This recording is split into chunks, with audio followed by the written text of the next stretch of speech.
নাটোর ও পটুয়াখালীতে বিএনপির কর্মসূচিতে দুর্বৃত্তদের হামলায় অন্তত 12 নেতাকর্মী আহত হয়েছেন। নাটোরে খালেদা জিয়ার মুক্তি এবং সুচিকিৎসার দাবিতে বিক্ষোভ সমাবেশে হামলা চালায় দুর্বৃত্তরা।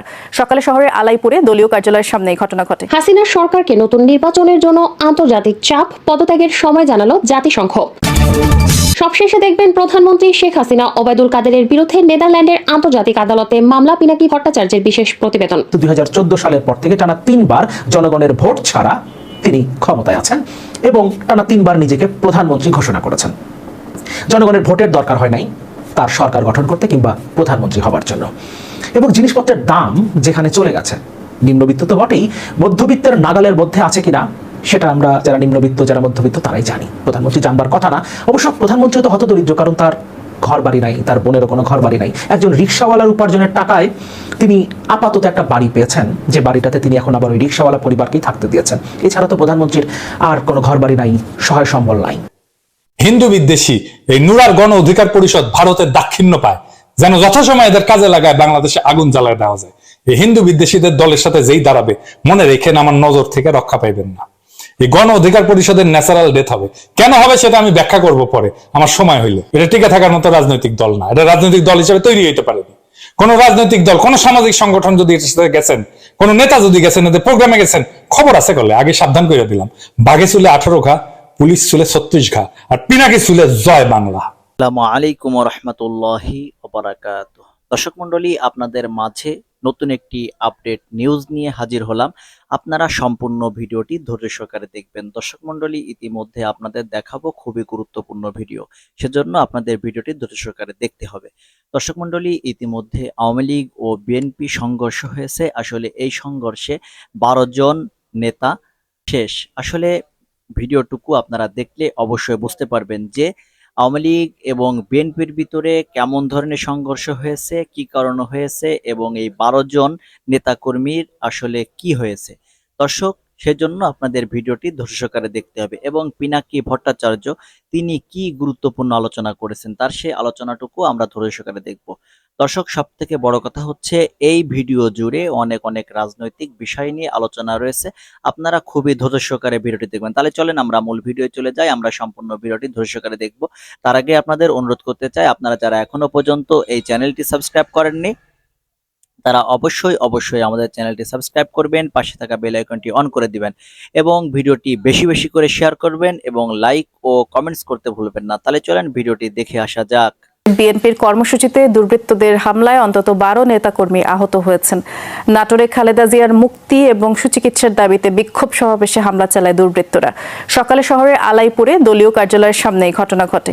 নেতাকর্মীদের অভিযোগ, বিক্ষোভ সমাবেশ চলাকালে হঠাৎ করেই হামলা চালায় দুর্বৃত্তরা। সমাবেশ লক্ষ্য করে ককটেল নিক্ষেপ ও গুলি ছোড়া হয়।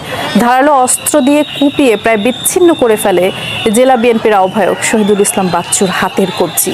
রাজশাহী সিটি কর্পোরেশনের সাবেক মেয়র মোসাদ্দেক হোসেন বুলবুল সহ 7 নেতাকর্মী এতে আহত হয়েছে। উদ্ধার করে তাদেরকে পরে হাসপাতালে ভর্তি করা হয়।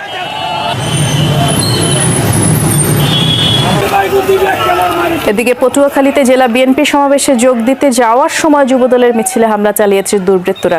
সকালে শহরের স্বনির্ভর সড়কে প্রেস ক্লাবের সামনে এই ঘটনা ঘটে। স্থানীয়রা জানায়, জেলা বিএনপির পূর্ব নির্ধারিত সমাবেশে যোগ দিতে খণ্ড খণ্ড মিছিল নিয়ে যাচ্ছিল যুবদলের নেতাকর্মীরা। প্রেস ক্লাবের সামনে পৌঁছালে দেশীয় অস্ত্র ও লাঠি নিয়ে তাদের উপরে হামলা চালায় দুর্বৃত্তরা। এ সময় যুব ও স্বেচ্ছাসেবক দলের 5 নেতাকর্মীও আহত হয়েছে। এত বড় দুর্যোগেও ওই বাড়িগুলি দাঁড়িয়ে আছে কোন শক্তিতে? সেজন্য প্রয়োজন উচ্চ শক্তির নির্মাণ সামগ্রীর ব্যবহার, যেমন জিপিএইচ কোয়ান্টাম B600DR, বাংলাদেশের উচ্চ শক্তি সম্পন্ন একমাত্র রড। নাটোরে বিএনপির কর্মসূচিতে যেই দুর্বৃত্তের হামলা হয়েছে তাতে অন্তত 7 জন আহত হয়েছে। এ বিষয়ে আমরা আরো বিস্তারিত জানবো আমাদের সহকর্মী নাজমুল হাসানের কাছ থেকে। নাজমুল, আমাদেরকে একটু এই হামলার বিষয়ে বিস্তারিত করে জানাবেন এবং সাবেক যে সিটি মেয়র ছিল তিনি সহ তো 7 জন আহত হয়ে হাসপাতালে চিকিৎসাধীন অবস্থায় আছেন, তাদের শারীরিক অবস্থা কি সেটিও জানতে চাই।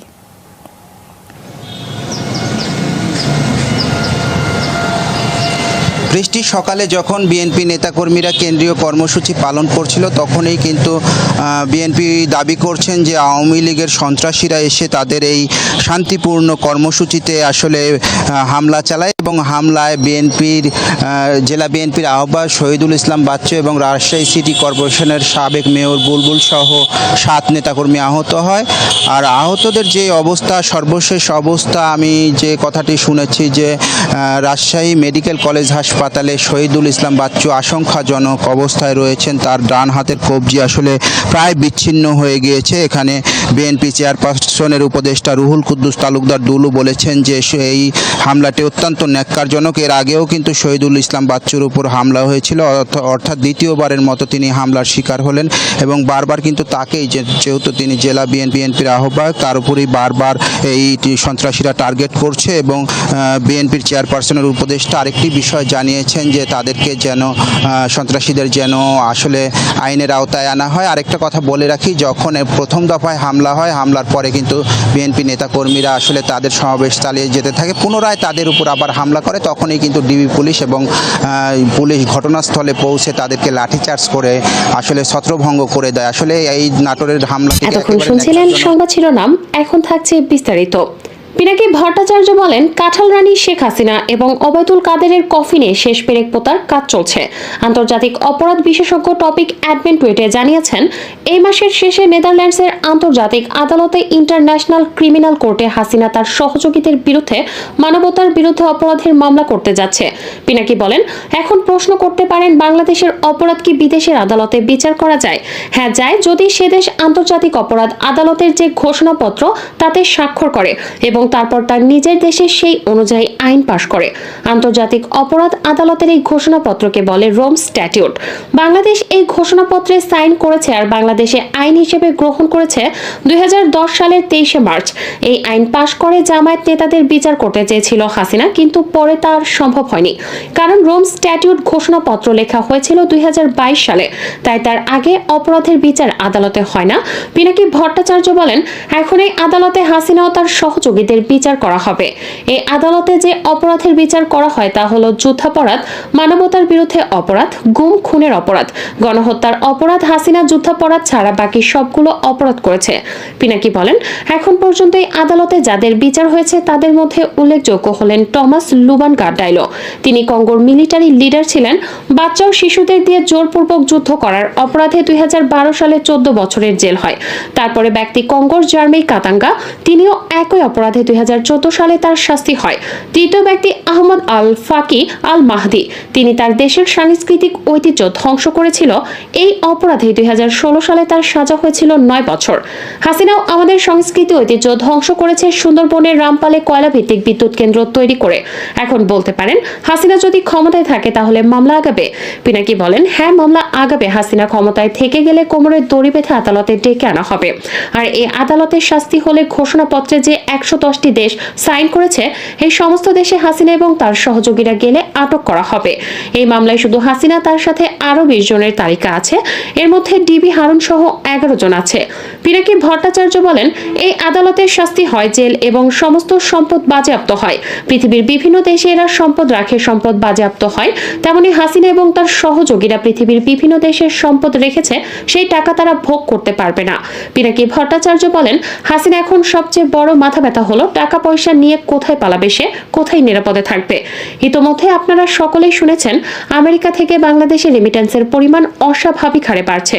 এতদিন মধ্যপ্রাচ্য ছিল আমাদের রেমিটেন্সের এক। অনেকদিন থেকে আমার এই চ্যানেলে বিভিন্ন বিষয়ে আমার মতামত আপনাদের সাথে শেয়ার করি। আজকে প্রধানমন্ত্রীর একটা বক্তব্য নিয়ে কথা বলতে চাই, তবে আজকে খুব সংক্ষেপে আমি আমার ওপিনিয়নটা বলবো, আপনাদের ওপিনিয়ন জানতে চাই। একদিনের জন্য হলেও আমার এই চ্যানেলটা সাকিবস ওপিনিয়ন না হয়ে ইয়োর ওপিনিয়ন হবে। আপনাদের ওপিনিয়নের উপরে ভিত্তি করে আজকে আমি এই ভিডিওটা করতে চাই। প্রধানমন্ত্রী একটা বক্তব্য আমি পড়ব, যতটুকু পর্যন্ত পড়া সম্ভব, এবং এরপর খুব সংক্ষেপে আমি আমার মূল্যায়নটা বলার চেষ্টা করব। কিন্তু আপনারা প্রত্যেকেই, আপনাদের কাছে অনুরোধ, প্রধানমন্ত্রীর এই বক্তব্য নিয়ে আপনাদের মূল্যায়ন, আপনাদের ওপিনিয়ন আমাকে জানাবেন। আমি প্রত্যেকের ওপিনিয়ন পড়বার চেষ্টা করব সেটার উত্তর দেবার। প্রধানমন্ত্রী বলেছেন, জনগণ থেকে বিচ্ছিন্ন হলে আমি মারা যাব। প্রধানমন্ত্রী শেখ হাসিনা বলেছেন, তিনি জনগণ থেকে বিচ্ছিন্ন হলে মারা যাবেন। কাজে তিনি যেন জনবিচ্ছিন্ন হয়ে না পড়েন সেদিকে লক্ষ্য রাখার জন্য স্পেশাল সিকিউরিটি ফোর্স SSF, যারা তার নিরাপত্তায় নিয়োজিত, সেই সদস্যদের প্রতি আহ্বান জানান। তিনি বলেন, জনগণ থেকে বিচ্ছিন্ন হলে কিন্তু আমাকে আর গুলি বোমা লাগবে না, এমনিতেই শেষ হয়ে যাব। কাজেই এরাই আমার প্রাণশক্তি, এটুকু মনে রাখতে হবে। শেখ হাসিনা বলেন, একটি বিষয় আমি নিশ্চয়ই বলবো, আমরা রাজনীতি করি, আমার আর কোনো শক্তি নেই, শক্তি একমাত্র জনগণ, সেই জনগণের শক্তি নিয়েই আমি চলি। তিনি বলেন, কাজেই জনবিচ্ছিন্ন যাতে না হয়ে যায়, আমি জানি এটা কঠিন দায়িত্ব, তারপরও এই দিকেও নজর রাখতে হবে যে এই মানুষগুলোর জন্যই তো রাজনীতি করি, মানুষদের নিয়েই তো পথ চলা, আর যাদেরকে নিয়েই দেশের মানুষের কাজ করি তাদের থেকে যেন কোনো মতে বিচ্ছিন্ন হয়ে না যাই। সরকার প্রধান বলেন, মানুষের থেকে বিচ্ছিন্ন হলে কিন্তু আমাকে আর গুলি বোমা লাগবে না, এমনিতেই শেষ হয়ে যাব। শেখ হাসিনা বলেন, এটা সবসময়ই এসএসএফ এর সদস্যদের তিনি বলেন এবং মাঝে মধ্যে রাগও করেন। কাজেই এই বিষয়গুলো একটু সংবেদনশীলতার সঙ্গে দেখা দরকার, কারণ তিনি যখন সরকারে ছিলেন না, এই দেশের মানুষ এবং দলীয় লোক তারাই তার পাশে ছিল বলেও তিনি উল্লেখ করেন। তিনি এই সময় এক দরিদ্র রিকশাওয়ালার উপার্জনের সামান্য জমানো অর্থে তাদের দুই বোনের ঢাকায় যেহেতু কোনো বাড়ি নেই এবং ধানমন্ডির বাড়িটিও তারা দান করেছেন, সেজন্য তার নামে একটি জমি কেনার এবং তার কাছে হস্তান্তর করতে চাওয়ার একটি ঘটনার উল্লেখ করেন। প্রধানমন্ত্রী শেখ হাসিনা এবং তার বোন শেখ রেহানার যেহেতু সহায় সম্বল নেই, যেহেতু তাদের ঢাকায় কোনো বাড়ি নেই, এই কারণে একজন রিকশাওয়ালা তাদেরকে একটা বাড়ি কিনে দিতে চেয়েছিলেন, সেই ঘটনাটার কথা তিনি এখানে উল্লেখ করেছেন। প্রধানমন্ত্রী বলেন, অনেকবার তাকে নিষেধ করা সত্ত্বেও সে শোনে নাই। সেই রিকশাওয়ালার মৃত্যুর পর তার স্ত্রী সেই দলিলটা তার কাছে হস্তান্তর করতে চাইলে তিনি নিজে সেখানে গিয়ে তাদের বাড়ি তৈরি করে তার স্ত্রীর হাতে দলিল দিয়ে বলেন, এটা মনে করবেন আমারই বাড়ি, এখন আপনারা থাকবেন। অন্যদিকে জিয়াউর রহমানের মৃত্যুর পর খালেদা জিয়ার জন্য 2টি বাড়ি, গাড়ি, ক্যাশ টাকা অনেক কিছুই রেখে যান। কিন্তু আমি প্রধানমন্ত্রীর মুখেই অনেকবার বলতে শুনেছি, জিয়াউর রহমান মারা যাবার সময় শুধুমাত্র একটা ভাঙা সুটকেস রেখে গিয়েছিলেন, তার আজকে এত টাকার মালিক কিভাবে হলো, তার ছেলে আজকে এত টাকার মালিক কিভাবে হলো, এই কথাগুলো আমি প্রধানমন্ত্রীকেই বলতে শুনেছি। কিন্তু আজকে হঠাৎ করেই তিনি জিয়াউর রহমানের 2টো বাড়ি, গাড়ি এবং ক্যাশ টাকার খোঁজ পেয়ে গেছেন। জাতির পিতার কন্যা বলেন, এই সাধারণ মানুষগুলোর জন্যই তো আমার রাজনীতি, এদের ভাগ্যের পরিবর্তন ও জীবনমান উন্নত করাই আমার লক্ষ্য।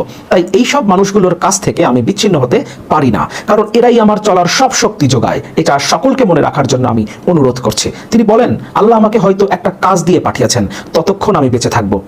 কথাটা কেমন যেন নরেন্দ্র মোদীর মতো। নরেন্দ্র মোদী এবার ভারতের নির্বাচনের আগে ঠিক একই ধরনের কথা বলেছিলেন, তাকে বিশেষ একটা দায়িত্ব দিয়ে ঈশ্বর তাকে পাঠিয়েছেন এবং তিনি কোনো বায়োলজিক্যাল মানুষ না, তাকে বিশেষ দায়িত্ব দিয়ে পাঠানো হয়েছে, এই কারণে তাকে ক্ষমতায় থাকতে হবে, যে কোনোভাবেই ক্ষমতায় থাকতে হবে। আমাদের প্রধানমন্ত্রীও ভারতের প্রধানমন্ত্রী নরেন্দ্র মোদীর মতো একই কথা বলেছেন, তাকে বিশেষ দায়িত্ব দিয়ে, বিশেষ একটা কাজ দিয়ে পাঠানো হয়েছে এবং আল্লাহ তাকে পাঠিয়েছেন এবং সে কয়দিনই তিনি বেঁচে থাকবেন। কিন্তু আমার সঙ্গে যারা কাজ করে এবং যারা আমার নিরাপত্তায় নিয়োজিত, তাদের জন্য আমি চিন্তায় থাকি, কারণ যতবার আমার উপর আক্রমণ হয়েছে প্রতিবারই আমার কিছু না কিছু নেতাকর্মীকে জীবন দিতে হয়েছে। তারা মানববর্ম রচনা করে আমাকে গ্রেনেড হামলা থেকে রক্ষা করেছেন। কাজে এসএসএফ যেহেতু আমার সবচেয়ে কাছে থাকে, আমি সবসময় তাদের নিয়ে চিন্তিত। এসএসএফ এর জন্য যা যা করণীয় তার সরকার করবে উল্লেখ করে তিনি বলেন, 96 সালে সরকারে আসার পরই তিনি তাদের তেজগাঁওয়ে শুটিং প্র্যাকটিসের জায়গা করে দেন, সেটা এখন আরো আধুনিক হয়েছে, উন্নত মানের হয়েছে। তাদের অফিসার্স মেস থেকে শুরু করে সবকিছুই ধীরে ধীরে তার হাতে তিনি গড়েছেন, লোকবল বৃদ্ধি করেছেন, নানান সুযোগ সুবিধা তিনি যেগুলো এসএসএফ এর জন্য দিয়েছেন সেই কথাগুলো উল্লেখ করেছেন। এরপর সেনাবাহিনীর জন্য অস্ত্র কেনা থেকে শুরু করে আর নানান বিষয় নিয়ে তিনি আলোচনা করেছেন। আর বক্তব্যটা দীর্ঘ করছি না। প্রধানমন্ত্রীর এই বক্তব্যের যে অংশটা নিয়ে আসলে আজকে কথা বলতে চাই এবং আপনাদের মতামত চাই, সেটা হলো প্রধানমন্ত্রী বলেছেন জনগণ থেকে তিনি বিচ্ছিন্ন হতে চান না, জনগণের জন্যই তিনি রাজনীতি করেন। কিন্তু 2014 সালের পর থেকে টানা 3 বার জনগণের ভোট ছাড়া তিনি ক্ষমতায় আছেন এবং টানা 3 বার নিজেকে প্রধানমন্ত্রী ঘোষণা করেছেন। জনগণের ভোটের দরকার হয় নাই তার সরকার গঠন করতে কিংবা প্রধানমন্ত্রী হবার জন্য। এবং জিনিসপত্রের দাম যেখানে চলে গেছে, নিম্নবিত্ত তো বটেই, মধ্যবিত্তের নাগালের মধ্যে আছে কিনা সেটা আমরা যারা নিম্নবিত্ত, যারা মধ্যবিত্ত তারাই জানি। প্রধানমন্ত্রী জানবার কথা না।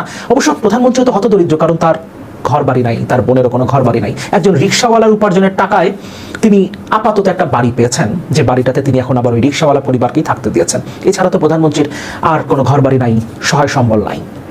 সুতরাং তিনিও তো নিম্নবিত্ত, তার তো বোঝার কথা 400 টাকা কেজি যদি কাঁচামরিচ কিনতে হয় তাহলে তার ঝালটা আসলে কেমন লাগে। পেঁয়াজ যখন 300 টাকা কেজি কিনতে হয় তখন তার ঝাঁজটা কতটা বাড়ে, এটা তো প্রধানমন্ত্রীর বোঝার কথা। প্রধানমন্ত্রী যদি জনগণের জন্যই রাজনীতি করবেন, জনগণ থেকে বিচ্ছিন্ন হতে না চাইবেন, তাহলে 2014 সালের পর থেকে তিনি কেন জনগণ থেকে বিচ্ছিন্ন হয়ে জনগণের ভোট ছাড়া, জনগণের ম্যান্ডেট ছাড়া জোর করে ক্ষমতা দখল করেছেন? প্রধানমন্ত্রীর এই বক্তব্য নিয়ে আমি আসলে আর খুব বেশি কথা বলতে চাই না, কারণ যেহেতু আপনাদের মতামত চাই। প্রধানমন্ত্রী ভারতে গিয়েছিলেন, আমি প্রাসঙ্গিকভাবেই এই বিষয়টা নিয়ে একটু কথা বলে শেষ করব। ভারতে তিনি যে চুক্তিগুলো করেছেন, অ্যাকচুয়ালি এগুলো সমঝোতার স্মারক, যেগুলো স্বাক্ষর করেছেন। রেল সংযোগের কথা বলেছেন, এরপর তিনি তিস্তার পানি বন্টন চুক্তির জায়গায় তিস্তা মহাপরিকল্পনা নিয়ে কথা বলেছেন। যদিও আমাদের যে বিষয়গুলো নিয়ে কনসার্নটা বেশি থাকে সে বিষয়গুলো নিয়ে তিনি কোনো কথা বলেনি, যেমন তিস্তায় পানি বন্টন নিয়ে তিনি সেখানে কোনো কথা বলেনি এবং সেটা তিনি স্বীকার করেছেন সংবাদ সম্মেলনে।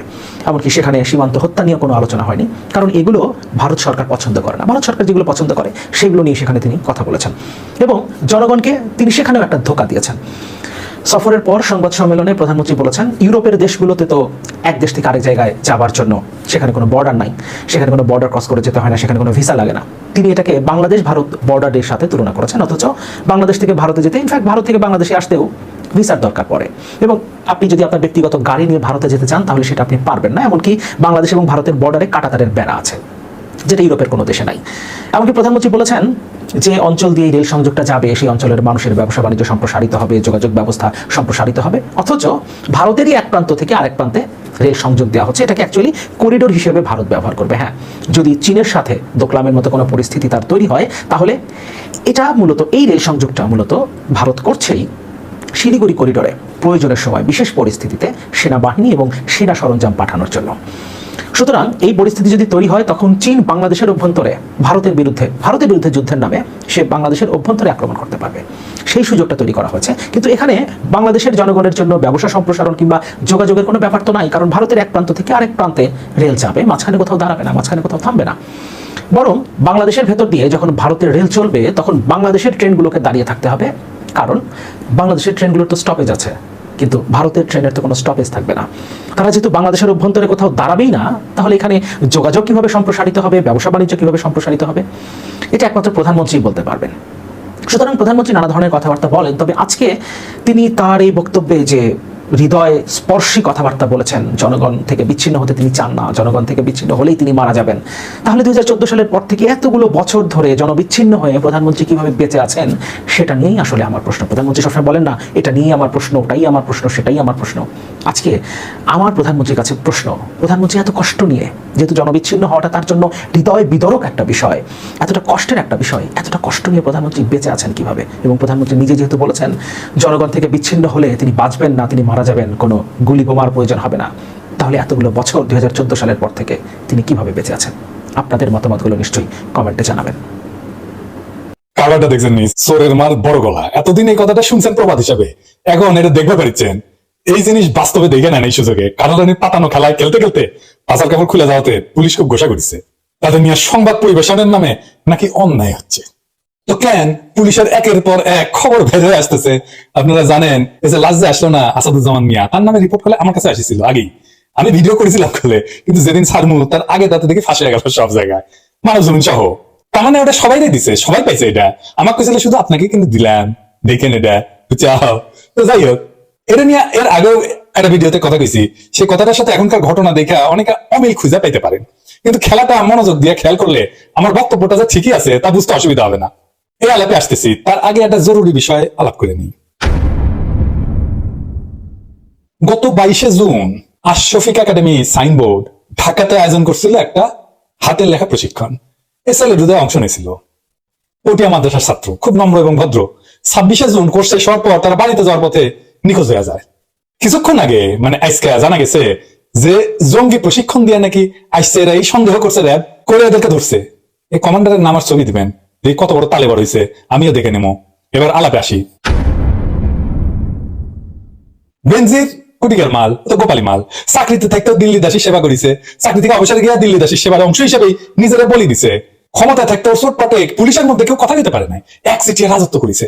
ফলে তারই শত্রুরা এখন তার বিরুদ্ধে দাঁড়িয়েছে, এমন অনুমান কেউ করতেছেন, কিন্তু এটা বাস্তবসম্মত না। কারণ সরকার তারে আগাগোড়ায় প্রোটেক্ট করে আসছে, এখনো করছে। ওই সম্পদ যা করেছে সবই শেখ পরিবারের দয়া বা সরাসরি অনুমোদন নিয়েই করেছে।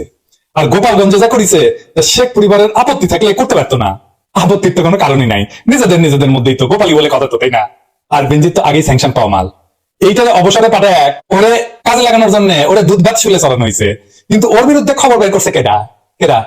বসুন্ধরা গ্রুপের পত্রিকা। এটার মালিক যে কোনো মূল্যে আওয়ামী লীগকে ক্ষমতা রাখার অঙ্গীকার করেছিল, মনে নাই আপনাদের? দেখেন শুনেন। ব্যবসায়ীরা আছি, আজীবন আপনার সাথে থাকবো, আমরা আপনার সাথে থাকবো, কারণ আপনার ব্যতিক্রম শুধু আপনি। এই মালের মালিকানাধীন পত্রিকা, এটা সম্পাদক হইতেছে মিলন পেন না প্রেমের গল্প লেখা অশিক্ষিত এক চাটারু। তার ওর কলে আবার ইন্ডিয়ান কানেকশন ভালো, ইন্ডিয়া ওর কলে প্রচুর বই ছাপাটা হয়, বুঝছাও। যা বসে থাকে বেচা বিক্রি মনে হয় না। আমি একবার দেখেছিলাম কলকাতায় বই মেলায় যায় বসে থাকে, কেউ চেনেও না ওকে। তো শুনেন সংবাদ সম্মেলনে ওর 7টা প্রশ্ন শুনেন, হাসিনা কেঙ্কে 7টা প্রশ্ন করে, দেখেন। মাননীয় প্রধানমন্ত্রী, আমার নাম ইমদাদুল হক মিলন, আমি কালের কণ্ঠের সম্পাদক এবং একজন লেখকও, আপনি জানেন সেটা। আমার প্রশ্নটা একটু সাহিত্য বিষয়ক। আপনার অনেক লেখা আমি পড়েছি, নিয়মিতই পড়ি, সব লেখা আমি পড়েছি। তো যেটা আমার জানতে চাও যে আপনার বিভিন্ন বইতে আপনি টুকরো টাকরা ভাবে আপনার জীবনের কথা লিখেছেন। আমি জানতে চাই আপনি একটি পূর্ণাঙ্গ আত্মজীবনী লিখবেন কিনা, এবং আপনি এখন যে বয়সে আছেন এই বয়সে প্রতিদিন একটু একটু করে লিখে আপনি কি একটি পূর্ণাঙ্গ আত্মজীবনী লিখবেন কিনা, এটি আমি জানতে চাই এবং আমি আশা করি আপনি এটা লিখবেন। কালের কণ্ঠে বেনজিরের খবর প্রথম প্রকাশিত হয়। এই পত্রিকাটার স্লোগান হলো আংশিক নয় পুরোটাই সত্য। এখন থেকে এটাকে বলতে হবে আংশিক না পুরোটাই মিথ্যা। এর খবরের তথ্য যদি সত্য হয়, কিন্তু ধান্দা থাকে মিথ্যার রাজত্বকে সেভ করা। কোন খবর তথ্যগতভাবে সত্য হইলেও পিছনে কালে ধান্দা থাকতে পারে। সেই জন্য সত্য জিনিস মানে ধান্দা ছাড়া কিন্তু না। সেটা আরো জঘন্য কোনো কিছুকে জাস্টিফাই করার জন্য সত্যের আবরণে পরিবেশনের উদ্যোগ নেয় আর কি। এমনি একটা কেস হলো বেনজিরের সম্পদ বিষয়ক খবর প্রকাশ। তো এইসব খবর প্রচার করে সে কি অর্জন করতে নামছিল আজেন সেটা দেখি। এই কাজ করে সরকারের হারানো ইমেজ উদ্ধারের কাজে নামেছিল পত্রিকাটা। এটা ইন্ডিয়ান প্ল্যান, মনে রাখবেন। এই বালের কণ্ঠ, বাংলাদেশ প্রতিদিন, এর যত পত্রিকা আছে সব ইন্ডিয়ান রেসপন্সার। ইন্ডিয়া যদি বলে ওরা হাসিনারও চোখ উল্টে দিবে। বসুন্ধরার সাথে ইন্ডিয়ার মেলা বাণিজ্যিক স্বার্থের যোগাযোগ আছে। ও কাগজ, সিমেন্ট, ইস্পাত এগুলো রপ্তানি করে ইন্ডিয়াতে। তাছাড়া ভারতের বিভিন্ন পণ্য আমদানি করে। বসুন্ধরার এলপিজি ভারতে রপ্তানি করে। আবার ভারতের নানা প্রকল্পে বসুন্ধরার বিনিয়োগ আছে করে। আবার জয়েন্ট ভেঞ্চার করে ভারতের নানা কোম্পানির সাথে।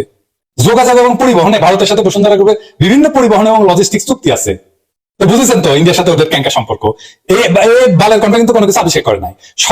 সরকার এদের যেভাবে প্রেসক্রিপশন দিচ্ছে, এজেন্সি যেভাবে ম্যাটার সাপ্লাই করছে, যা সেভাবে পাবলিকের সামনে হাজির করছে। ফলে এই বেনজিরের কেসটা ছিল ওদের নিজেদের সুবিধার জন্য তৈরি করা একটা ফেক সেফ সত্য গরম খবর। বেনজির চাকরিতে থাকার সময় থেকে একটা মাফিয়া, এটা কেন জানতো? ওই এতদিন তো কোনো খবর হয় নাই। আরো বড় প্রমাণ হইলো বেনজিরের কে ধরা হয়েছে। তার সব অ্যাকাউন্ট থেকে তালার টাকা তুলে আরামে দেশের বাইরে চলে যাওয়ার পরে তারপরে দুদক নামছে। তখনই নামছে তখন নিরাপদে বেনজির দেশ ছেড়ে চলে গেছে। হাসিনার নাটকের মুন্সিয়ানা কইলাম আগেও স্বীকার করছি, ওরা নাটকে নোবেল দিতে হবে। নাটকে নোবেল থাকলে ওগুলো পাইতো। নোবেল নিয়ে এখনো দেখেও কথা কয়, ওর খায়স গেল না। দেখেন নোবেল প্রাইজের জন্য নাকি তার সাথে আমার সাথে কারো দ্বন্দ্ব নাই। আমি জীবনেও নোবেল প্রাইজের জন্য আমার কোনো আকাঙ্ক্ষাও নাই। যাই হোক, বেনজির এখন দূরে থেকে হয়তো কোনো তৃতীয় শ্রেণীর নায়িকার কোলে মাথা রেখা এইসব নাটক দেখার কুটকুট করে হাসে। বেনজিরের এই কিচ্ছাটা যখন নাটক হিসাবে দেশের মানুষ তেমন খায় নাই, তখন এইটারে আরো একটু বিশ্বাসযোগ্য করার জন্য একটা ধারাবাহিক অ্যাকশন মোডে চলে গেল কাটাল রানী। এইবার আসলো আসাদ মিয়ার খবর। তার বিষয়ে বিভিন্ন খবরে অবশ্য তার কমেন্ট ছিল সে পারিবারিক ভাবেই নাকি ধনী, এমনটা দাবি করে কইছে যে দেশে এসে সবকিছুর জবাব দিবে। বেনজির কালে কইছিল এরকম। তো ওর যে ফাইল পত্র আমার কাছে এসেছিল একেবারে সাজানো গোছানো, সব ঠিক আছে, দলিল পত্র সহ রেফারেন্স সহ সাজানো গোছানো। এইটা কোন এজেন্সি করতে 6 মাস লাগবে। হাসিনা ভাবছিল যে এই 2 সাবেক এই খেলাটা থাকবে, কিন্তু এরপরে আরো কিছু পুলিশ কর্মকর্তা লুটপাটের খবর দেশের বাইরে থেকে চালানো মিডিয়া গুলো তো ধারাবাহিকভাবে প্রকাশিত থাকলো। নাটক আর নাটক থাকলো না, এটা একটা ধারাবাহিক ব্যাপারে পরিণত হইল। মানে নাটকের নাটাই আর হাসিনার হাতে থাকলো না। হাসিনা যেভাবে চাইতেছিল সেইভাবে এটা নিয়ন্ত্রিত অ্যাকশন থাকলো না। একের পর এক খবরে পুলিশ বাহিনীর মধ্যে তৈরি হতে থাকে অস্থিরতা। এই ঘটনাই প্রমাণ করতেছে যে কোনো কিছুই আর হাসিনার একচ্ছত্র নিয়ন্ত্রণে থাকতেছে না। ফলে কি হইলো, স্বাভাবিকভাবেই পুলিশ গোসা করে বসছে, যার জন্য চুরি করি সেই কয় চোর। অনেক সময় আপনারা কিন্তু খবরে দেখবেন যে শুটিং এর নায়ক আহত, কেউ রিস্কি দৃশ্যে অভিনয় করতে গিয়া মারা যায় কলে। ব্রুসলি পলে গেলে মারা গেছিল সিনেমার স্টান দেখাতে গিয়া, নামটা ভুলে গেছি, এডিটর সাহেব নামটা পেলে দেখাই দেন। হাসিনার পুলিশ কেসটা এরকম একটা স্টান্ট কেস। বেনজিরের গপ্প যখন বাজার পেতেছিল না তখন সে আরো 2-1টা ধরতে গেছে। বেশিরভাগই অবসরে যাওয়া গুলো, চাকরিতে থাকগুলো কিছু কয় নাই, কিন্তু ওরা মনে করছে আমরা তো জামুক একদিন পরে অবসরে ধরতে গিয়া যেগুলো তো চাকরিতে আছে এরা দেখতেছে আরে ইজ্জত তো মেরে দিতেছে, জাল লাগে করলাম চুরি, এই কয়ছো এরা গোসা করে বিবৃতি দিতেছে। এই হইলো কাহিনী। নাটক বেশি বাস্তব ঘনিষ্ঠ করতে গিয়া বিচিতে লাঠি লাগিছে আর কি। ধরেন ভাতের হোটেলে হারুনকে নিয়ে কি কোনো খবর দেখেন নাকি? দুর্নীতি করে না নাকি? সম্পদ নাই? আরো যেসব পুলিশের কথা আমরা আগে কইছি তাদের নিয়ে কোনো খবর দেখেন? ফলে পুরা নাটকের ফায়দা লিক তুলতেছে চারদিক থেকে। আর ড্যামেজ কন্ট্রোলের জন্য কিছু টাইট মন্ত্রীদের বক বক করতে নামাই দিচ্ছে। পুলিশ ভাবতেছে আওয়ামী লীগ আমাদের সাথেই আছে। আবার কাটাল রানী নিজেও কইছে কোন দুর্নীতিবাজদের সে ছাড়বে না। ওরা কে ধরবে তাইলে? তাকে আরেকটু কই, রাজনৈতিক মাফিয়াদের সে চাকর বাকর যেন বড় হইয়া না যায়, তাই এদের ধরাতে রিগের ভেতরে কিন্তু এক ধরনের চাপা উচ্ছ্বাস আনন্দ আছে। এত দূর যাওয়ার দরকার নাই। এই যে সারা ঢাকা শহরে ছোট ছোট দোকান, রাস্তার হকার, এদের কাছ থেকে বিশাল চাঁদা আদায় করা হয়, এটা পুলিশ আর লীগ মিলা এমন ভাবে নিয়মের মধ্যে করে যে ক্ষুদ্র ব্যবসায়ী এক হইয়াও কিছু আর এখন করতে পারে না। আগে কিন্তু খবর পাওয়া যেত সংঘবদ্ধ জনতা চাঁদাবাজকে ধরে পিটাইছে, এখন এই ধরনের খবর আর দেখতে পারবেন না। এর কারণ হইল পুলিশ লীগ আওয়ামী লীগ মিলেমিশে এই অত্যাচারের কাজগুলো করতেছে। পুরা পুলিশ প্রোটেকশন এখন চাঁদাবাজি চলে, ভাগ হয় 2 গ্রুপের মধ্যে। আবার এই ভাগের একটা মাল কিন্তু পায় হাসিনা নিজে। নিজের হাতে টাকা নেয়। আবার এই কিন্তু পুলিশ ভোট ডাকাতির অন্যতম কারিগর। ফলে আমরাই সরকার এরকম একটা জোস কাজ করে কিন্তু অপরাধের মধ্যে। আবার সন্ত্রাসের আইনি সুরক্ষাও দেয়। ফলে ভাগের অংশ কম নিতে রাজি কেন হবে? কাজে লুটপাটেও রাজনৈতিক নেতাদের ধরে ফেলতেছিল এরা। রাজনীতির তো রিস্ক আছে, এর কোনো রিস্ক নাই। ফলে আওয়ামী লীগের আকাঙ্ক্ষা ছিল একটা হালকা সাইজের মধ্যে দিয়ে যেন যায়, এটা দরকার আছে যাতে নিয়ন্ত্রণের বাইরে যেটা চলে না যায়। ফলে লীগের দিক থেকে অনেক রকম ফায়দা আছে। এই ধরনের নাটকের অপেক্ষাকৃত বেশি বাস্তববাদী উপস্থাপনে লীগ ফায়দা নিতে নিতে বেকায়দায় পড়ে যায়। এই পুলিশ সার্ভিস অ্যাসোসিয়েশনের বিবৃতি প্রসঙ্গ মার্কিন স্টেট ডিপার্টমেন্টে উঠছে। সাংবাদিক প্রশ্ন করছে যে পুলিশ সার্ভিস অ্যাসোসিয়েশন যে পুলিশের দুর্নীতি নিয়ে রিপোর্ট করা গণমাধ্যমগুলোকে উদ্দেশ্য করে একটা হুমকিমূলক বিবৃতি দিছে। শাসক গোষ্ঠীর শীর্ষ কর্মকর্তাদের ব্যাপক দুর্নীতির তুলনায় এটা খুবই নগণ্য, যা নিয়ন্ত্রিত গণমাধ্যম উপেক্ষা করে, প্রায় উপেক্ষা করে। একটা শীর্ষস্থানীয় ইংরেজি দৈনিক পত্রিকার সম্পাদক প্রকাশ্যে বলছে, মানে এই যে ডেইলি স্টারের মাহফুজা নাম জাউরা কইছে যে তারা দুর্নীতির গল্প প্রকাশ করতে পারে না, কারণ আপনারা জানেন আন্তর্জাতিক সংবাদ মাধ্যমের স্বাধীনতা সূচকে 180টা দেশের মধ্যে বাংলাদেশের অবস্থান 165তম। গণমাধ্যমের স্বাধীনতার বিরুদ্ধে এইসব হুমকি মোকাবেলা এবং দুর্নীতি মোকাবেলায় যুক্তরাষ্ট্র কি পদক্ষেপ নেবে? এটা ছিল সাংবাদিকের প্রশ্ন।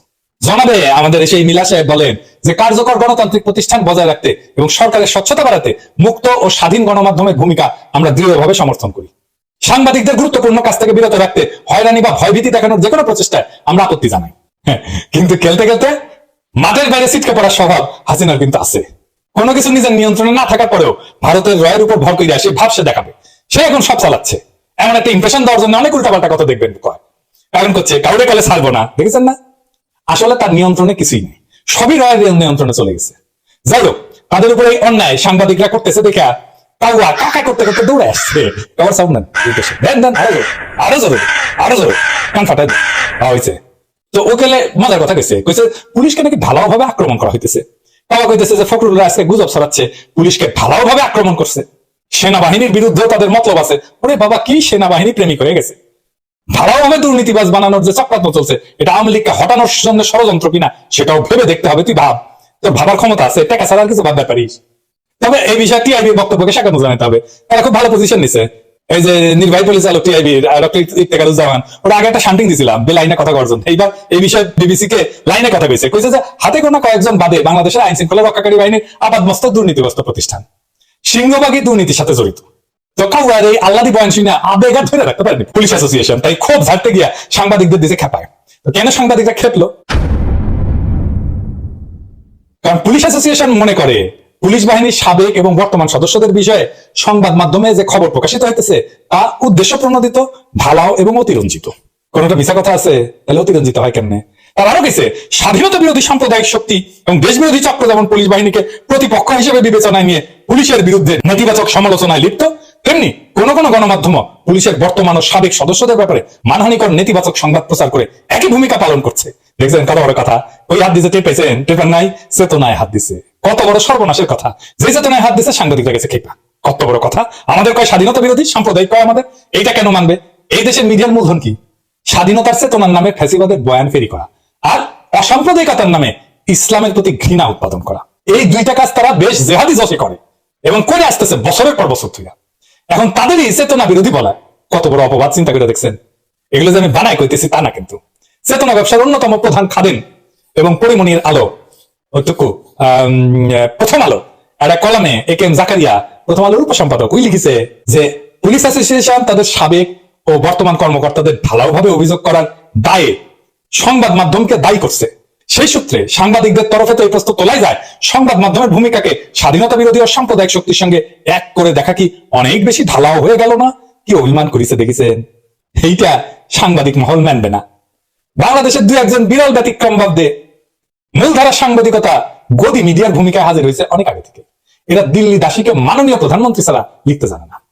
এই ভোট ডাকাত খুনি মিথ্যার মেশিনকে মাননীয় প্রধানমন্ত্রী লেখার আগে প্রশ্নবিদ্ধ নির্বাচনের নির্বাচিত এই কথাটা লেখার সাহস এবং নৈতিক শক্তি এদের নাই। বাংলাদেশের এই পরিণতির জন্য মিডিয়ার দায় খুব পরিষ্কার করে ইতিহাসে লেখা থাকবে। যাই হোক, বাংলাদেশের সাংবাদিকদের এইভাবে তেলে বেগুনে জ্বলে ওঠার কারণ হইল চেতনার সলতাতে আগুন দিছে পুলিশ। ফলে সাথে সাথে বিবৃতি শুরু হয়ে গেছে, সবাই এবার একজোট হয়ে গেছে। সম্পাদক পরিষদও বিবৃতি দিছে, ঢাকা রিপোর্টার্স ইউনিটি বিবৃতি দিছে, আরো কিছু সাংবাদিকদের প্রতিষ্ঠানও বিবৃতি দিছে। এই প্রসঙ্গে লালনের একটা গানের কথা মনে হইল। লালন লিখেছিল যে তিন পাগলের হইলো মেলা নদে এসে, তো বাংলাদেশে তিন পাগলের হইলো মেলা বাঙ্গুল্যান্ডে এসে। হ্যাঁ, লালন তোরা যাসনে পাগলের কাছে। বাংলাদেশের অন্যতম প্রধান শত্রু তিনটা একজোট হয়েছে, যারা বাংলাদেশের ভিতরে বাইরে তো আছেই, আওয়ামী লীগ, পুলিশ লীগ আর সাংবাদিক কুল। হ্যাঁ, ব্যতিক্রম আছে দু একটা, ওটা বাদ দিলাম, ওই ব্যতিক্রম তো নিয়ম না। এই তিনটা বাংলাদেশের প্রধান ক্ষতিটা করছে লুটপাটের রাজনৈতিক মাফিয়াদের, যাতে পুলিশ আমলারা ছাড়াইতে না পারে, তার জন্য পুলিশকে টাইট দেওয়া হইতেছে। কিন্তু এটা তো বুঝতে দেওয়া যাবে না, ফলে পুলিশের পক্ষে বয়ান দেওয়া শুরু হয়েছে। তো পুলিশ ভাইদের কই, আপনারা যারা ইজ্জত নিয়ে বাঁচতে চান, হাসিনা তাদের সেই সুযোগ দেবে না। 28 তারিখে তো পিটাই মারছে আপনাদেরকে, দায় দিয়েছে আবার বিএনপির উপরে। এটা তো আগে দেখাইছে কিভাবে নিজের প্রয়োজনে পিটাই মারছে। এডিটর সাহেব ওই ভিডিওটা একটু থাম্বনেলটা দেখান, এটা দেখে নিবে দরকার হইলে। কাজেই লীগরে যদি বন্ধু মনে করেন তাহলে ভুল করবেন। আপনাদের আমসালা সময় মতো কায়দা নেবে, ক্ষমতা হারাইলে আপনাদের ব্যাপকভাবে ফাঁসাবে। এরা পালাবে, কিছু লোক দল পাল্টাবে, ওই দল পাল্টানোর লোকেরা সব দোষ দিবে পুলিশের ঘাড়ে। লিখে রাখেন আমার এই কথাটা।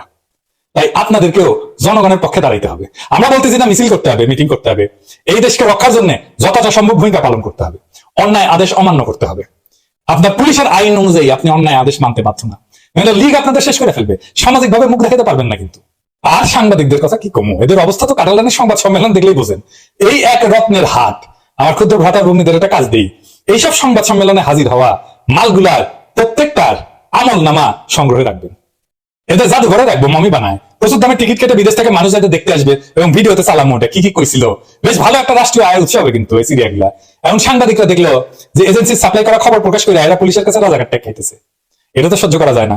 শুরু হয়ে গেল ত্রিমুখী কামড়াকামড়ি, অবস্থা খুবই সঙ্গীন, পিকুলিয়ার। 3 দিক থেকে 3 পাল কুত্তা এসে এক জায়গায় কামড়াকামড়ি করলে তখন কান জ্বালাপালা হয়ে যায়। এইসব খবরে দেশের মানুষের হয়েছে সে এইগুলা পাতানো খেলা, এইগুলা ওদের নিজেদের সমস্যা আলোকে তৈরি নাটক।